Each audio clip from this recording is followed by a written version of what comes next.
திடீர்னு நெஞ்சு படபடக்குதா? காரணமே இல்லாம பயம், கவலை, தூக்கம் இல்லாம தவிக்கிறீங்களா?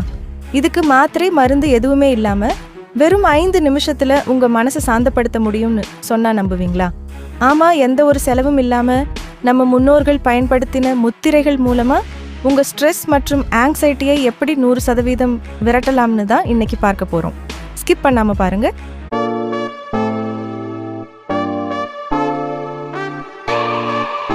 இன்றைய பரபரப்பான உலகில் மன அழுத்தம், ஸ்ட்ரெஸ் மற்றும் பதட்டம், ஆங்ஸைட்டி என்பது எல்லோருக்கும் இருக்கும் ஒரு பொதுவான பிரச்சனையாகிவிட்டது. இதற்காக நாம் மருந்துகளை தேடி அலைய வேண்டியதில்லை. நம் கைகளிலேயே அதற்கான தீர்வு இருக்கிறது. அதுதான் முத்திரைகள். இன்று முதல் நாள் நம் மனதை அமைதிப்படுத்தும் 5 முக்கிய முத்திரைகளை பற்றி பார்ப்போம். முதலாவது, ஞான முத்திரை. உங்கள் ஆள்காட்டி விரலின் நுனியை பெருவிரலின் நுனியோடு மென்மையாகத் தொட வேண்டும். மற்ற 3 விரல்களும் நேராக இருக்கட்டும். இதை செய்வதால் மூளை செல்கள் புத்துயிர் பெறுகின்றன, ஞாபக சக்தி அதிகரிக்கிறது. முக்கியமாக இது உங்கள் மனதை ஒரு நிலைப்படுத்தி பதட்டத்தை குறைக்கும். இரண்டாவது, வாயு முத்திரை. ஆள்காட்டி விரலை மடித்து பெருவிரலின் அடிப்பகுதியில் வைத்து பெருவிரலால் மென்மையாக அழுத்த வேண்டும். உங்கள் மனதில் தேவையற்ற பயம் அல்லது ஒருவித படபடப்பு இருந்தால் இந்த முத்திரை வாயுவை கட்டுப்படுத்தி நரம்பு மண்டலத்தை அமைதிப்படுத்தும். தூக்கமின்மை பிரச்சனை உள்ளவர்களுக்கு இது ஒரு வரப்பிரசாதம்.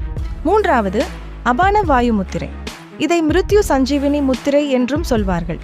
ஆள்காட்டி விரலை பெருவிரலின் அடியிலும் நடுவிரல் மற்றும் மோதிர விரலை பெருவிரலின் நுனியிலும் வைக்க வேண்டும். திடீரென்று ஏற்படும் அதீத பதட்டம் அல்லது இதய படபடப்பை உடனடியாக குறைக்க இது மிகவும் சக்தி வாய்ந்தது. நான்காவது, சின் முத்திரை. இது பார்ப்பதற்கு ஞான முத்திரை போலவே இருந்தாலும் உங்கள் உள்ளங்கைகள் மேல் நோக்கி பார்த்தவாறு முழங்கால்களின் மீது இருக்க வேண்டும். இது உடலில் ஆற்றலை சீராக பாயச் செய்து எதிர்மறை எண்ணங்களை வேரோடு அகற்ற உதவும். தியானம் செய்ய இதுவே மிகச்சிறந்த முத்திரை. ஐந்தாவது, தியான முத்திரை.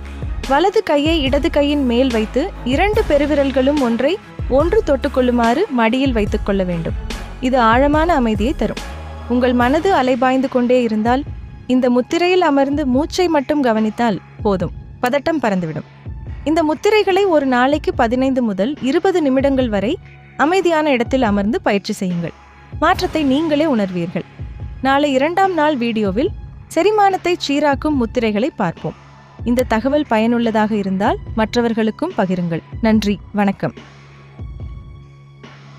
ஒரு சின்ன அன்பான எச்சரிக்கை. வாயு முத்திரை போன்ற சில முத்திரைகளை உங்கள் பிரச்சனை தீர்ந்ததும் நிறுத்திவிடுவது நல்லது. அதேபோல கர்ப்பிணி பெண்கள் மற்றும் தீவிர உடல்நல பிரச்சனை உள்ளவர்கள் தகுந்த நிபுணரின் ஆலோசனைக்குப் பிறகு இதை பயிற்சி செய்யுங்கள்.